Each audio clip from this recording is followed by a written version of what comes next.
শেখ হাসিনা সরাসরি খুনের জন্য দায়ী। তিনি গণভবনে ডেকে বলে দিয়েছেন, তোরা একদিকে মানুষ হত্যা করবি, অন্যদিকে তোরা সমগ্র বড় বড় স্থাপনায় আগুন দিবি, না হয় যদি এই 1000-2000 মানুষ তোরা মারো, সেইটা লোড তোমরা গ্রহণ করতে পারবা না। অতএব কি করতে হবে? সময় টিভিকে দায়িত্ব দিয়ে দেওয়া হয়েছে, সব টিভি বন্ধ করে দেওয়া হয়েছে, যে তোমরা শুধু পোড়ানোর ছবিগুলো তুলবা, আর ফাঁকে পুলিশগুলো মানুষকে শুধু মারবে আর শেষ করে দিবে। আর তাই হয়েছে। শেখ হাসিনা আজকে বলছে গণভবনে বসে, যে যারা এরকম হত্যাকাণ্ড চালিয়েছে, যারা এরকম মানুষকে মেরেছে, আল্লাহ তাদের বিচার দাও, আল্লাহ তাদের বিচার করো। আমার মনে হচ্ছে শেখ হাসিনার পক্ষ থেকে আল্লাহ বলিয়ে শেখ হাসিনার দোয়াটাই হয়তো, জীবনে যদি শেখ হাসিনার কোনো দোয়া কবুল না হয়, এই দোয়াটা কবুল হবে বলেই আল্লাহ করেছে। যারা জিন্দেগিতে মানবতা বিরোধী অপরাধ করে নাই, তাদেরকে আপনি যদি বিনা কারণে এইরকম শাস্তি দিতে পারেন, তাহলে বলেন যে শেখ হাসিনা এই ডিজিটাল যুগে মাত্র, সব বাদ দিলাম, মাত্র এই এক সপ্তাহে যে গণহত্যা করেছে, এটার জন্য তো তার 14 পুরুষের ফাঁসি হবে। এটা তো বাস্তব সত্য কথা। কে হুকুম দিয়েছে? ওবায়দুল কাদের দিয়েছে, বলেছে সবাইকে সময় মতো দেখিয়ে দেওয়া হবে। আজকের জাতীয় ঐক্যের যে, আপনি যদি লেখাটা পড়েন আপা, এই লেখার মধ্যে বলে দেওয়া আছে হোয়াট বিএনপি বিলিভ। বিএনপির দর্শনটাই সেখানে উঠে এসেছে। বিএনপি বলেছে নায়ক, গায়িকা, গায়িকা, সামাজিক সাংস্কৃতিক ব্যক্তিত্ব, রাজনীতিবিদ সবাইকে আসতে হবে, ইনক্লুডিং জামাত ইসলাম, ইসলামী মনা, ধর্ম মনা, সবাই মিলে একটা ইস্যুতে, কি শুধু এই শেখ হাসিনার পতন। আমি আপনাকে একটা লেটেস্ট ইনফরমেশন দিয়ে আমার আজকের আলোচনা শুরু করতে চাই। সেটা হচ্ছে ওবায়দুল কাদের সাহেব আজকের একটা মন্তব্য করেছেন, সেই মন্তব্য থেকেই আপনি ধরে নিতে পারেন যে বাংলাদেশ আওয়ামী লীগের অবস্থাটা এখন কোন পর্যায়ে আছে। প্রথম আলোর নিউজ থেকে বলছি আজকের, আপনি দেখতে পারেন, এটা প্রথম আলোর নিউজ। শ্রীলঙ্কা হয়ে যেত সেই নিউজটা। হ্যাঁ। তো প্রথম আলোর নিউজে এখানে ওবায়দুল কাদের বলছেন যে কারফিউ না দিলে শ্রীলঙ্কা স্টাইলে গণভবন দখলের ষড়যন্ত্র ছিল ওবায়দুল কাদের। তাহলে আপনারা নিশ্চয়ই শ্রীলঙ্কার ইতিহাস জানেন যে শ্রীলঙ্কাটা শ্রীলঙ্কা কেন হয়েছে। আর ওবায়দুল কাদের এখন যে শঙ্কা প্রকাশ করছেন যে বাংলাদেশ তাহলে শ্রীলঙ্কা হয়ে যেত, কোনো একটা শক্তিশালী সরকারকে কেউ শ্রীলঙ্কা বানিয়ে দিতে পারে না। কোনো একটা দুর্নীতি হীন সরকারকে, যে ভালো থাকবে, ভালো গণতান্ত্রিকভাবে নির্বাচিত হবে, তাকে কেউ শ্রীলঙ্কা বানিয়ে দিতে পারে না। শ্রীলঙ্কাটা হয়েছিল এই প্রেক্ষাপটে, যেহেতু শ্রীলঙ্কায় মানুষজন অতিষ্ঠ ছিল, তাদের অর্থনৈতিক মন্দা শুরু হয়েছে, রাজনৈতিক অধিকার বঞ্চিত হয়েছে, সবকিছু মিলে পারিবারিক এক নায়কতন্ত্র ছিল। এই সকল কিছুর বিনিময়ে কিন্তু শ্রীলঙ্কা তৈরি হয়েছে। যে শ্রীলঙ্কাটা এখন একটা শুধু রাষ্ট্রের নাম না, শ্রীলঙ্কা এখন একটা মানুষের কাছে চেতনা, আন্দোলনের নাম, যে শ্রীলঙ্কা করে দেওয়া হবে, শ্রীলঙ্কা হয়ে যাবে। সেটাই ওবায়দুল কাদের বলেছেন যে বাংলাদেশে তাহলে শ্রীলঙ্কা হয়ে যেত। তাহলে বাংলাদেশে শ্রীলঙ্কা হয়ে যেত, সেটা করতো কারা? বাংলার জনগণ। যেহেতু বাংলাদেশের জনগণ সংখ্যাগরিষ্ঠ, তারা মনে করে যে শেখ হাসিনার এই শাসন থেকে মুক্ত পাওয়া দরকার, কিন্তু সেটা করতে দিল না কারা? দিল না এই যারা শ্রীলঙ্কা হওয়ার কথা, সেই অবৈধ শাসক গোষ্ঠী। আমি সেই জায়গা থেকে বলছি যে আজকের বাংলাদেশের চিত্রটা যেটা এখন এই মুহূর্তে করেছে, দেখিয়েছে, এই চিত্রটা থেকেই প্রমাণ হয় যে মূলত আওয়ামী লীগ জানে যে তারা এটাকে শ্রীলঙ্কা বানিয়ে ফেলেছে, কিন্তু আওয়ামী লীগ এটা জানা সত্ত্বেও বাংলাদেশের মানুষের সাথে প্রহসন, প্রচারণা করছে। আপনি দেখেন আজকে যেটা প্রশ্ন করলেন যে মানুষ মারা গেছে, সরি, যে এতগুলো মানুষ মারা গিয়েছে, এই মানুষ মারা যাওয়ার পরে স্বরাষ্ট্রমন্ত্রী বলছে সম্ভবত 147 জন না 43 জনের কথা তিনি স্বীকার করেছেন। আর অবাক হয়ে যায় এতদিন পরে, এক এক পত্রিকা এক একটা প্রকাশ করছে, ওনারাও কিন্তু এর আগে বাড়তি বলেছে, কিন্তু এখন আজকে এসে 147 কিভাবে হলো? তো এই যে মিথ্যাচার, আমাকে রীতা আপাতত একটু আগে বলে গিয়েছেন, প্লাস মেজর ইমরান সাহেবও বলেছেন, যে আপনি মনে করেন কি যে ইন্টারনেট বন্ধ করে মানুষ মারার মতো পরিস্থিতি যদি না হয়, বাংলাদেশের 10 দিন পর্যন্ত সকল কানেক্টিভিটি থেকে বন্ধ, আওয়ামী লীগ কি এটা জানে না যে এটা বন্ধ করলে বিশ্বের অনেকে আমার সমালোচনা করবে, অনেকে জানবে? আওয়ামী লীগ কেন এটা করেছে আপা বুঝতে হবে। এই যে আপনারা বিটিভি ভবনে আওয়ামী লীগ যাচ্ছে কেন, কেন মেট্রো রেলে যাচ্ছে, কেন টায়ার পোড়ানোর ওইখানে যাচ্ছে, কেন আপনার ওই তথ্য প্রতিমন্ত্রী বিটিভি ভবনের মধ্যে টেবিল ফিট করে তারপরে সংবাদ সম্মেলন করছে, এটা বুঝতে হবে। This is name call their bad politics. তারা যেটা করেছে, যখন এই ধরনের সিচুয়েশন তৈরি হয়েছে, শেখ হাসিনা সরাসরি খুনের জন্য দায়ী, তিনি গণভবনে ডেকে বলে দিয়েছেন, তোরা একদিকে মানুষ হত্যা করবি, অন্যদিকে তোরা সমগ্র বড় বড় স্থাপনায় আগুন দিবি, না হয় যদি এই 1000-2000 মানুষ তোরা মারো, সেইটা লোড তোমরা গ্রহণ করতে পারবা না। অতএব কি করতে হবে? সময় টিভিকে দায়িত্ব দিয়ে দেওয়া হয়েছে, সব টিভি বন্ধ করে দেওয়া হয়েছে যে তোমরা শুধু পোড়ানোর ছবিগুলো তোলবা আর ফাঁকে পুলিশগুলোর মানুষকে শুধু মারবে আর শেষ করে দিবে। আর তাই হয়েছে। আজকের সেইভাবে করে তারা এই শেখ হাসিনার নির্দেশনায় এগুলা করেছে।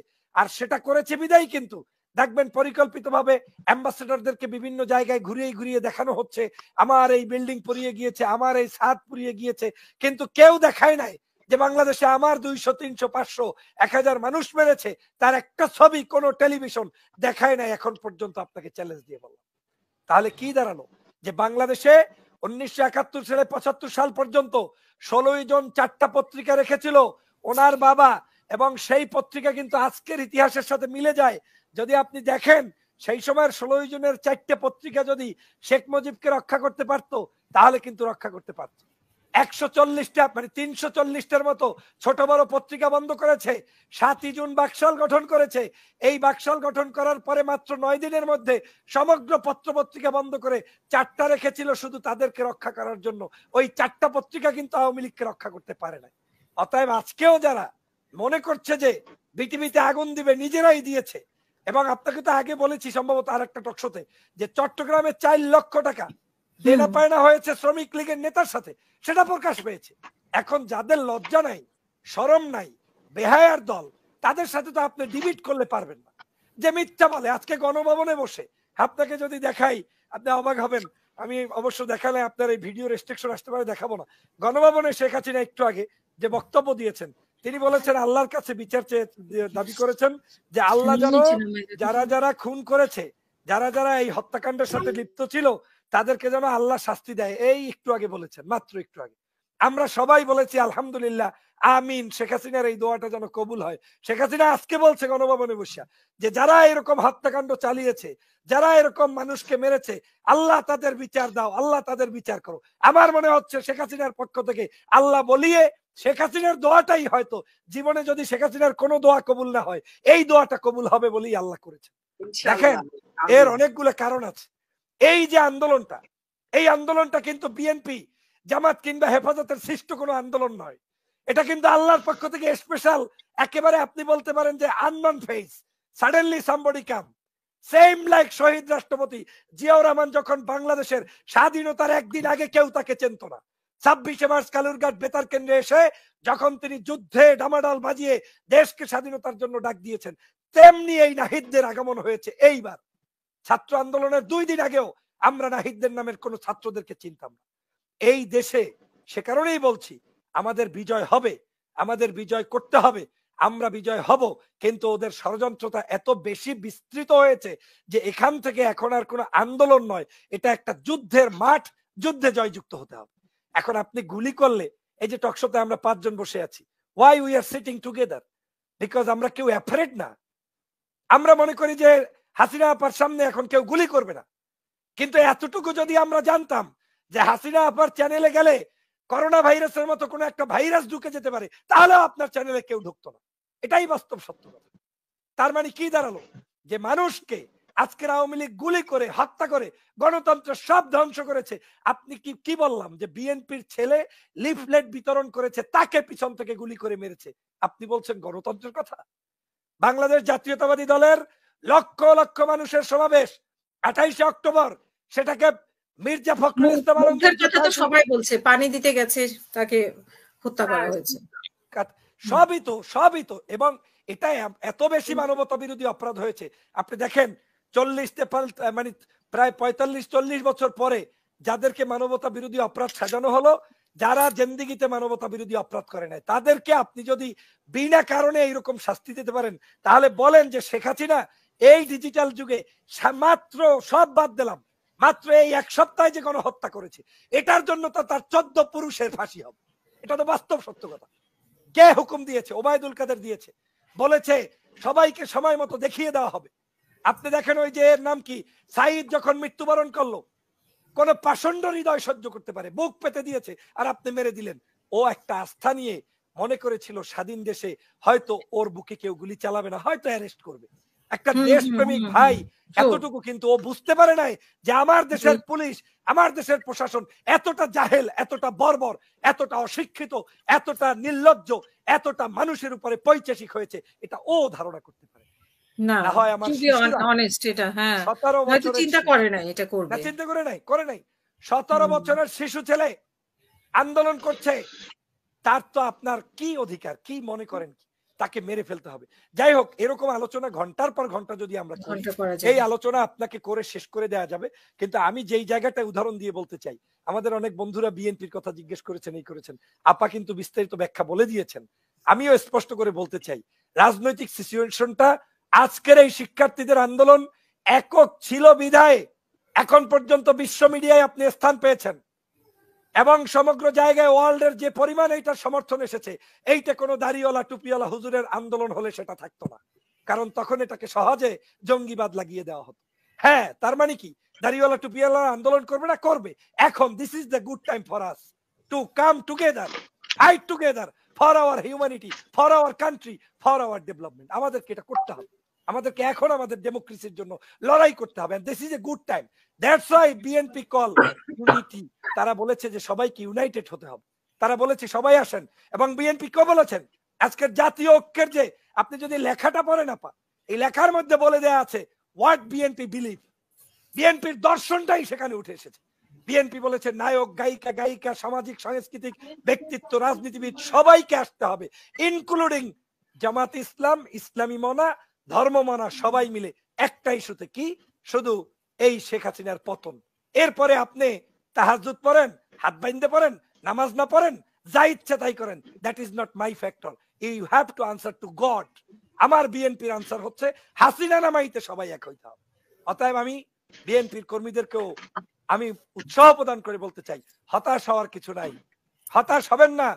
ওই বাকশাল কায়েম করা হয়েছিল এজন্যই যে বাংলার মানুষকে শোষণ করবে, নির্যাতন করবে। 1974 সাল থেকে 75-এর 15ই আগস্টের আগ পর্যন্ত বাংলাদেশের প্রত্যেকটি জায়গায় মানুষ কি খেয়েছে না খেয়েছে সবাই আপনারা জানেন। 54 পাউন্ডের কেক কেটে যখন বঙ্গবন্ধুর জন্মদিন পালন করা হয়, তখন মানুষ বমি ভক্ষণ করেছে, বমি, নিজের বমি নিজে করে তাই ভক্ষণ করেছে। তখন এই এখনকার শেখ হাসিনা যেমন করে আজকের আওয়ামী লীগের বড় বড় কনসার্ট করছে, টাকা মানে বিলাচ্ছে, অথচ গরিব খেতে পারে না, সেম কাজ সেই 74-এ করেছে। আর সে কারণেই তারা মনে করেছিল একনায়কতন্ত্র করে সবকিছু করবে। 4টা পত্রিকা দিছে, আমি তো মনে হচ্ছে যে father and daughter all are same, same characteristics and তাদের leadership quality everything is same. আজকে সে কারণে এই অবস্থা তৈরি হয়েছে বাংলাদেশে। আমি মনে করি আমাদের বিজয় হবে, তবে আমরা জাতীয় নেতাদের প্রতি শ্রদ্ধা জানাই, তারা দেশের জন্য যে যতটুকু করেছে তাদের প্রতি আমরা শ্রদ্ধা জানাই। কিন্তু আওয়ামী লীগ যে পরিবেশ তৈরি করেছে, তাতে এখন আর এই শ্রদ্ধা জানাতে গিয়ে মাতৃভূমি ধ্বংস করার সুযোগ আমাদের হাতে আর নাই। অতএব আসুন ফ্যাসিবাদের কবল থেকে দেশকে রক্ষা করি। সর্বোপরি আমি শেখ হাসিনার সাথে সমস্যারে তার যে দোয়াটা, ওই দোয়াটা আল্লাহর কাছে দোয়া কবুল হওয়ার আহ্বান জানাই। শেখ হাসিনা আজকে বলেছে, আল্লাহ যারা খুন করেছে, যারা বিভিন্ন মানুষের উপরে জুলুম করেছে, তাদেরকে হালাক করো, ধ্বংস করো, তাদের বিচার করো। আমিও শেখ হাসিনার এই একটা কথায় জীবনে প্রথম একমত যে শেখ হাসিনার এই দোয়াটা আল্লাহ তুমি কবুল করো। সবাইকে